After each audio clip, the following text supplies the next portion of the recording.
Hey everyone, welcome back. Happy Monday. It is a new week and it's time for a new theme.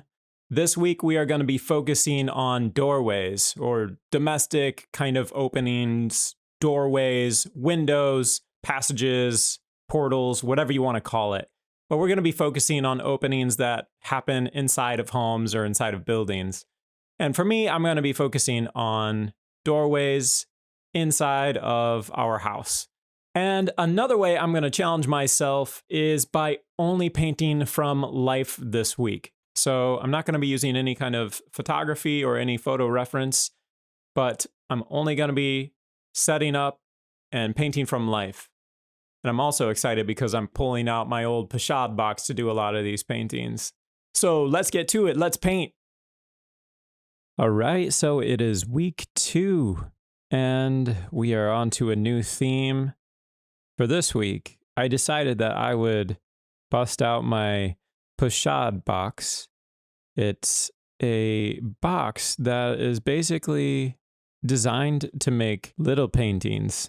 And I used this thing a ton a couple years back when I was doing a lot of landscapes and even a lot of little interior paintings like this. I would use the Pashad box. And man, I really love using a Pashad box. It's essentially just a little wooden box that on the top of the box, it holds the painting. And my box particularly has these little spring-loaded arm things that pinch the panel. And the bottom of my box is a palette. And my palette is a glass palette. And under my palette is a neutral gray color. I've been mixing on a glass palette with a neutral gray underneath for, gosh, since undergrad, really. So it's been a while, and I've just gotten really used to it. I use it to key my colors as I'm mixing, and it helps me also realize like how light or dark a mixture is that I'm handling. I've just found that if I have white underneath, sometimes I will mix up a color and think it's darker than it really is. And it's actually pretty bright when I put it up on the painting. And that's just because simultaneous contrast and having a color on white makes you think it's darker than it really is. So I always have really enjoyed mixing on a neutral gray that's right around the 50% gray as far as like paint gamut goes. So this week, some things I want to focus on. The first one that I set out intentionally to focus on was pre-mixing my colors a lot less. That's why I also brought out the Pashad box. It encourages me to work more rapidly and more fluidly without resorting to pre-mixing for a really long time. As a painter, I love pre-mixing colors. I will spend sometimes like 2 hours pre-mixing colors. Honestly, for me in the studio, I can spend 80% of a painting pre-mixing colors and then only 20% of a painting applying the colors. Just to give you a sense of where I stand on the pre-mixing or not pre-mixing, mixing on the fly spectrum, I typically am really comfortable with pre-mixing. Why do I do that? I think for me as a painter, I like colors to feel really confident and almost like a solid block. And I took the time to very carefully calibrate it and lay it down. And it was right the first time I laid it down, and I didn't have to mess with it afterwards. So that's something that I love in paintings. So say like a painter like Corot. I love how solid his colors feel at times. Granted, Corot has a lot of texture in his work and definitely will show expressive textures being built up in his pieces. But there's so many passages in his paintings that have almost cut out shadows or shapes that are just so clearly delineated. Yet, those shapes are so perfectly calibrated and confidently laid down that they're fantastic. I love it. The way that Corot can confidently lay down a solid block of color and almost just leave it alone is so satisfying to me as a painter. And it's something that I just think is so exciting. If you can get a color mixed so perfectly that you can lay it down next to another color, and then all of a sudden, three-dimensional space starts to emerge out of the canvas at you without doing anything else, like no textures, no layering up, or no scumbling or glazing or any other painterly tricks. Just relying on mixing the color really accurately and then laying that color down with the proper kind of brush stroke, whatever that is based on the context. If you can make three-dimensional form emerge out of that, it is so satisfying to me as a painter. So I broke out the Pochade box and I am excited to use it this week. So what am I painting? I'm painting this doorway in our house, the house that we're renting in Baltimore. And there's this really cool feature in this house where not all of the doors, but quite a few doors on the first floor have this scallop trim on the doorways. And some people would hate it. I really appreciate it. I think it's charming and adds this nice texture to the rooms and just gives you a nice kind of organic rhythm to look at when you're inside of the house and you're going from one room to another. So this week I'm ditching the photographs and only painting from life and focusing on these doorways.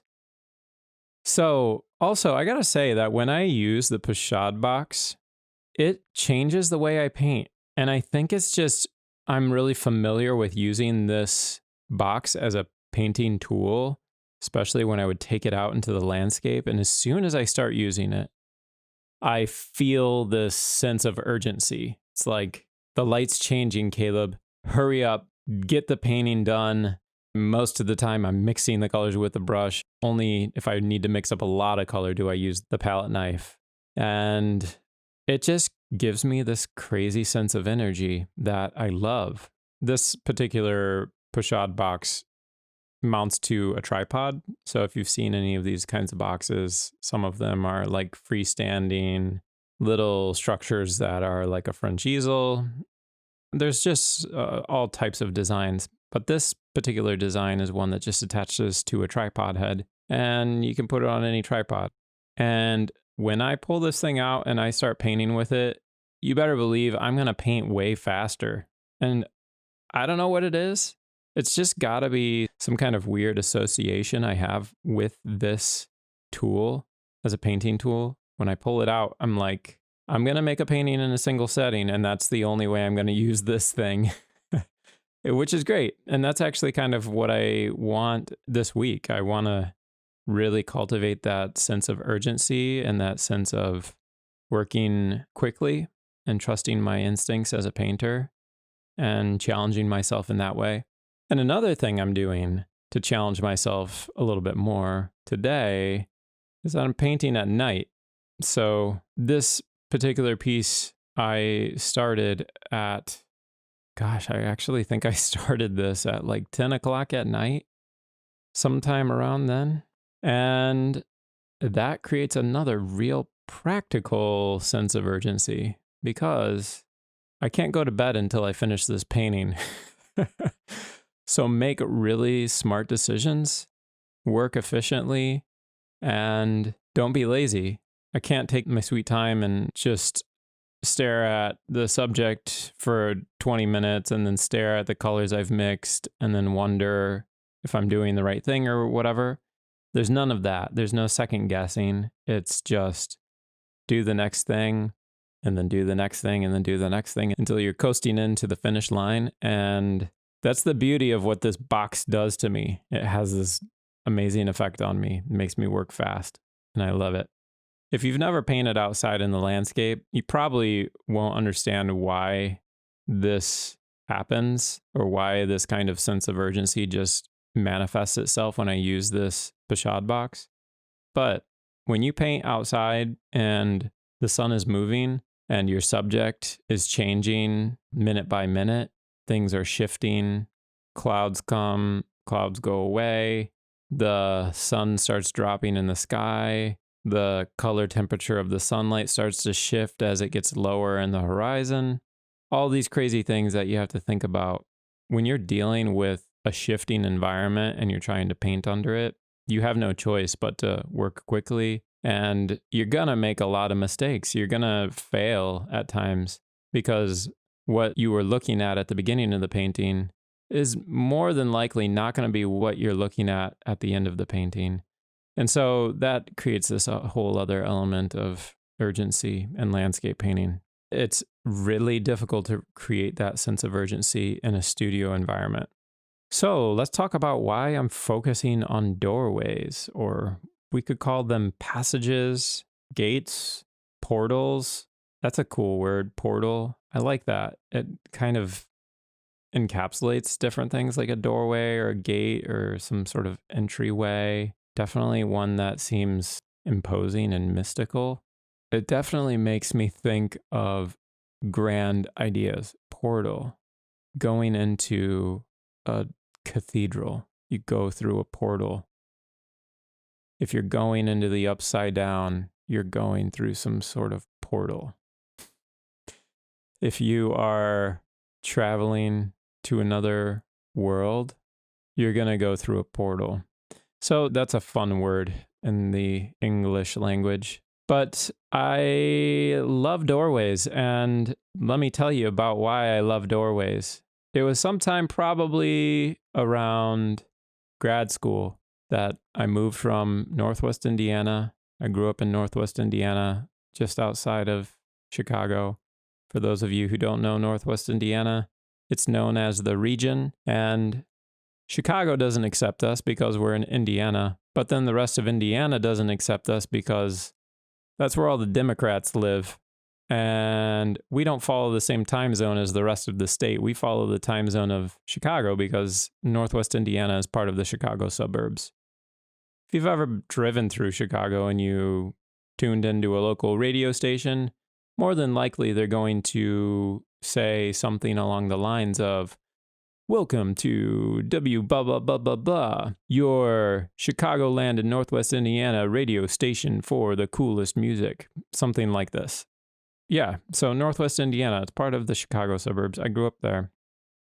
Northwest Indiana has some historic buildings and it's a beautiful place. It was a nice place to grow up and I love it. It's still home. But when I moved to Baltimore, so the neighborhood that we lived in for the first 5 or 6 years of living in Baltimore was Mount Vernon. And Mount Vernon has a ridiculous amount of historic buildings. It's a beautiful place. The first apartment building we lived in literally had gargoyles on the outside of it. So that's the kind of buildings that you get just randomly in this neighborhood. When we've had friends visit from Europe and like Germany, they always say, "Wow, this feels European, this neighborhood." And it absolutely does. It has this vibe of a European city. It's small, the buildings are short, and they're old and historic and architecturally really eclectic. In Mount Vernon, there's just all these amazing doors, and there's also these amazing doorways in the buildings themselves. And in our apartments, I just would kind of find myself being really attracted to all these little doorways all over the place. Some of them were clearly from a renovation, others were original, and then they all exist in the same space. And the building you're in is like 150 years old or, older. I don't even know how old the building was that we first moved into, but it was a really old building, you could tell. And this neighborhood in Baltimore was one of the older neighborhoods. So the buildings have been around for a long time. And you get these amazing doors. So this kind of set off this obsession with doorways in me. And I think there's a few elements to it. For one, the symbolism of doorways, this idea of passing from one place to another place, and this transition. The doorway represents the transition from one space to another, or a divider from one space to another. And I love all of the metaphors that you can just apply to a door. There's so many ways to think about a door: stages of life, memory, protection, hiding, comfort, all these different things. Let me tell you about memory. Here's one cool thing with doorways. I wish I knew where I heard this for the first time. It might have been on some radio segment or a podcast or something. But have you ever realized that when you move from one room to another room for a certain purpose, like either you're going into another room to grab something, or you're going into another room to tell someone something, and then when you get into that room, all of a sudden you just cannot remember why you're there and what you were going to tell anyone. So there's a reason behind why you forget. And scientists or psychologists have pinpointed it down to actually leaving one space and entering another, going through a doorway. This action can actually make you forget things. And the reason why this is because our brains are wired in some kind of way that we like to compartmentalize information. And then when we leave one of those compartments, it can be a physical room, and then enter into a new room, our brains have something in them that triggers and resets almost. It's like a clean slate, and all of a sudden you can start having fresh new thoughts. And this can be problematic when you're wanting to remember something. You go from one room to another, and you have to really struggle to not forget. I think this is fascinating. Who knows why this happens? But it is pretty cool. And I think our brains are pretty strange and interesting in that they're wired in this way that going through a doorway can affect you so much that you forget things. Another interesting way to think about doorways or windows or passages is the painting itself is kind of a doorway or a window. Something that when you look at a painting, at least when you're looking at a representational painting or an abstract painting that is not non-objective, then the painting becomes this sort of window into another space, something that you can look into and imagine yourself existing in that space or engaging in some sort of activity in that space in your imagination, or maybe it triggers memories for you, whatever it is. Yeah, that's an element to painting that I am certainly very interested in. Another thing that's interesting to me with doorways, and especially visually looking at doorways, is the kind of color space that happens around a doorway. You can look at the wall around the door frame, then you can look at the room through the door, and then you have these direct comparisons. You can see the one wall and then another wall. And in this case, in this painting, I can see the wall of the room that I am in, and then I can see through this opening into the other room and see that wall. And with this drop shadow and the light fall off from the electric light, you get all these different tones butting up next to one another. And it's a really simple design, yet it creates a very complicated space in our minds. And that's something that's really interesting to me about doorways and depicting doorways, is how clean and simple the design can be of a painting, yet how complicated a space it can trigger in our mind. And if you're familiar with some of my work over the last few years, if you're not, you can just check it out on my website. There's a whole body of work that I developed out of this idea of a passage or a doorway. And I've just been titling the paintings Passage 1, Passage 2, and sometimes with a sort of subtitle that might explain it a little bit further or give it some extra context. But the whole idea behind all of these pieces that I had been doing was building a painting out of the idea of a frame or a door or an opening like a window, and upending that motif in a way that opens it up for new possibilities or new ways to think about a doorway or an opening or a passage. And what I was going for was more of an abstract way to think about that. And instead of depicting literal doors, I was making little maquettes or dioramas, basically little sculptures that showed a doorway or a passage, something like that. And then I would paint that exact diorama in a pretty straightforward way, trying to paint it accurately. But what I was looking at was already kind of an abstract construct.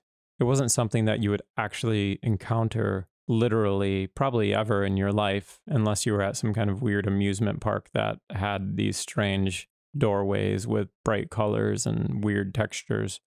But for me, I wanted to create something that felt like it was referencing actual places, but then also it wasn't. It was making strange combinations of different things that would open up the viewing experience to exist more in an abstract space, in a space that would allow the viewer to even have the sensation of going on an adventure or traveling or having some sort of daydream experience as they looked at the painting. What I love about hearing people talk about those paintings is the different kinds of spaces that they imagine or where their mind takes them. I love that. But I'm really excited just to go straight into depicting real doors this week, because when you see a real door in front of you, you still put a narrative to it. And every person is going to bring a different kind of narrative to that doorway and why they're in front of it, or if they did ever find themselves in front of that doorway, what is the context and what would be going on, and hearing other people's experiences in front of paintings like this. So I'll say one more thing that was interesting to me about this doorway in particular, and actually it's a window. This is on the backside of the row home that we are living in. The scallop opening is actually a window. You just don't see the bottom sill in the painting because it's cropped out. In the window frame, we have this hanging planter with a spider plant in it, and it just makes this nice splay of lines going into the door frame and activating it in this really eye-catching way. For me, when I come into this room and I see the scallop trim and then all of the leaves of the spider plant creating these arch-like arrows, it almost is asking you to pay attention to the frame. Like the plant itself is pointing at all these different points on the window frame and saying, look at this window frame, and also then look back at me. So the plant itself seems to be saying something to you as you look at it. And to me, it's saying, be more present in the space and appreciate this space and let your eyes wander in and out of the plant and the window frame. So that might be a strange way to look at this plant in this situation, but that's where my imagination goes with it when I see it, and that's why I chose to paint this today. And by the end of this painting, I was feeling the tension between wanting to have a really good painting and also wanting to go to sleep. But I powered through, and I really wanted to come away with a painting that I felt good about. So I stuck it out and painted into the morning hours a little bit to get it to a place where I felt happy to call it finished. So that's the painting for today. I am really excited to see where these doorway paintings take us. And I'll see you all tomorrow. Take it easy. Bye.